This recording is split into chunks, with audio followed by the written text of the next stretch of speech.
Do you see what our people in Gaza are enduring? Do you see our children under the rubble? Do you see them starving? Do you see them being amputated? What is a humanitarian ceasefire? A humanitarian ceasefire means a terrorist-saving ceasefire. We're not stupid. Netanyahu's place is in a court in The Hague, not in power in Israel. Stop hiding your intentions behind your suits and diplomatic wording. This resolution aims to keep Hamas in power, period. Ceasefire now. Ceasefire now. Ceasefire now. No General Assembly resolution will force us to commit a collective suicide. Stop the genocide committed against the Palestinian people and their children.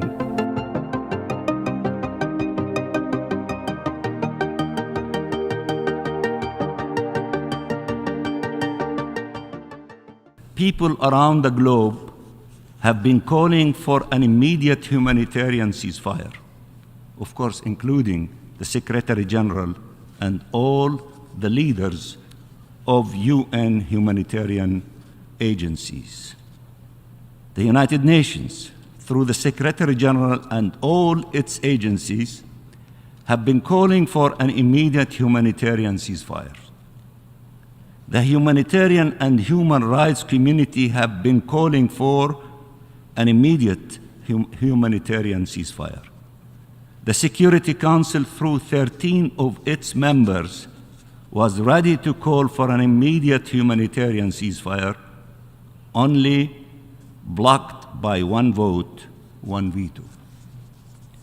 The General Assembly acted where the Security Council was prevented to act, to uphold international law towards the protection of civilians and ensuring the maintenance of international peace and security. The vote was unequivocal. The world is calling for an immediate humanitarian ceasefire. 157 countries voted in favor. Only 10 voted against. Do you see what our people in Gaza are enduring? Do you see our children under the rubble? Do you see them starving? Do you see them being amputated? Do you see them shivering? Our children are killed or orphaned. They know now much more about death than about life. They are not collateral damage. They are yet another generation that has fallen victim to the Israeli war machine. In the name of humanity, morality, and legality, the General Assembly has acted, demanding an immediate humanitarian ceasefire.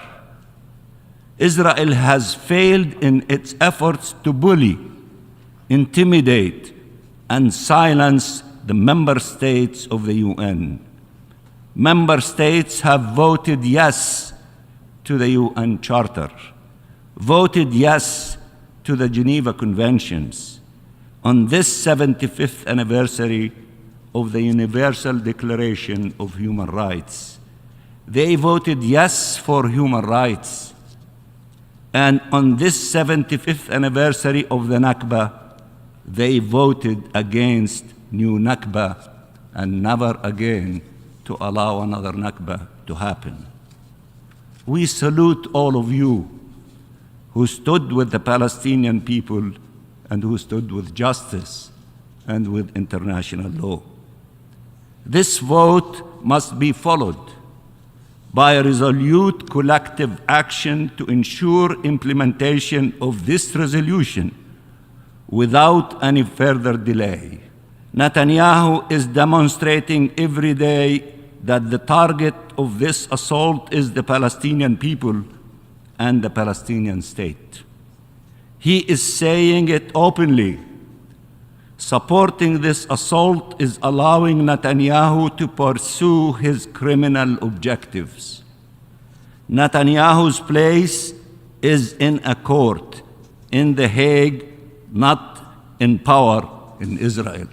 There is no doubt that what is happening in Gaza are atrocity crimes, war crimes, crimes against humanity, and genocide. In the face of such atrocities, there is only one moral position, one defensible position: ceasefire now, ceasefire now, ceasefire now, and stop the genocide. Stop the genocide. Stop the genocide committed against the Palestinian people and their children.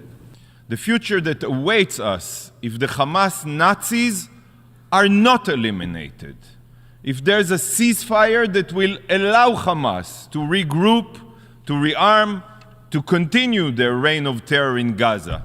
That's the meaning of a ceasefire.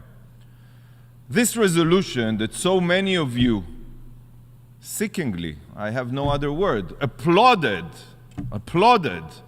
calls for an immediate humanitarian ceasefire. So I must ask you today, what does this mean? What is a humanitarian ceasefire?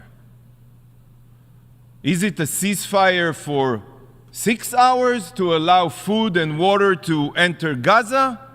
Clearly not, seeing as every single day Israel facilitates the entry of hundreds of tons of food and water. Is it a ceasefire for 3 days so that medical supplies and fuel can enter?